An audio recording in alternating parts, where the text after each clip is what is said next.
নমস্কার বন্ধুরা, চম্পাস কিচেন ব্লগে সবাইকে স্বাগত।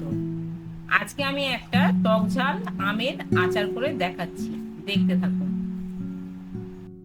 উপকরণ হিসাবে লাগবে কাঁচা আম, সর্ষের তেল, নুন, হলুদ গুঁড়ো, লঙ্কা গুঁড়ো, পাঁচফোড়ন, জিরে, বড় মৌরি, ধনে, শুকনো লঙ্কা আর গোটা সর্ষে।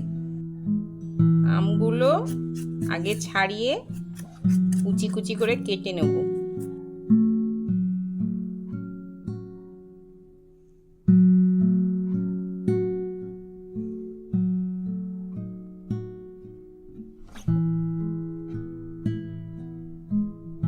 আমগুলো প্রায় জলে 1 ঘন্টা ভিজিয়ে রাখবো। আমগুলো জলে 1 ঘন্টা ভেজাবার পর তুলে ভালো করে একটু গায়ে জলটা শুকিয়ে নিয়ে নুন, হলুদ, লঙ্কা গুঁড়ো দিয়ে মাখিয়ে একদিন রেখে দেবো। আমটা নুন, হলুদ, লঙ্কা গুঁড়ো মাখিয়ে একদিন রাখার পরে এতটা জল বার হয়েছে। এই জলটা সব ফেলে দেবো আমি। আমের জলটা ফেলে দিয়ে কুলোর মধ্যে আমটা 1-2 ঘন্টা রোদে শুকিয়ে নেব। প্রথমে শুকনো লঙ্কাটা আগে ভেজে নেব, তারপরে দেব বড় মৌরি, তারপরে দেব জিরে। মশলাটা বেশি ভাজবেন না, ভাজলে আমের আচারের টেস্টটাই নষ্ট হয়ে যাবে। এইভাবে সব মশলাগুলোকে ভেজে নেব, সর্ষে বাদে। সর্ষে ভাজলে তেতো হয়ে যায়। এইভাবে ভাজা মশলাগুলোকে সব শিলে আদা ভাঙা করে নেব।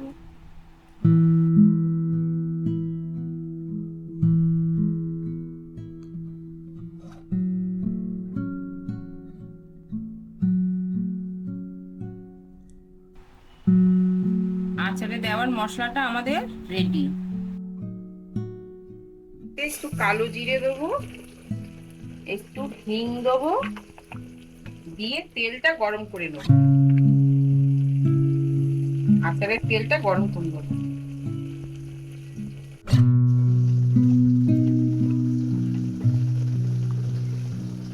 হিং এবং কালো জিরেটা আচারের মধ্যে দিলে সুন্দর একটা গন্ধ আসে।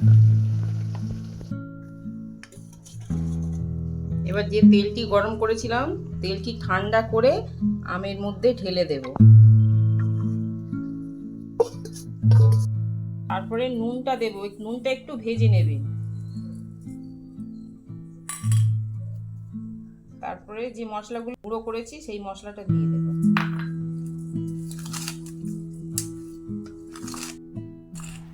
এখানে সব মশলাগুলো মাখিয়ে আচারটি অনেকদিন রাখার জন্য আমি এখানে 1 চামচ ভিনিগার দিয়ে দিয়েছি।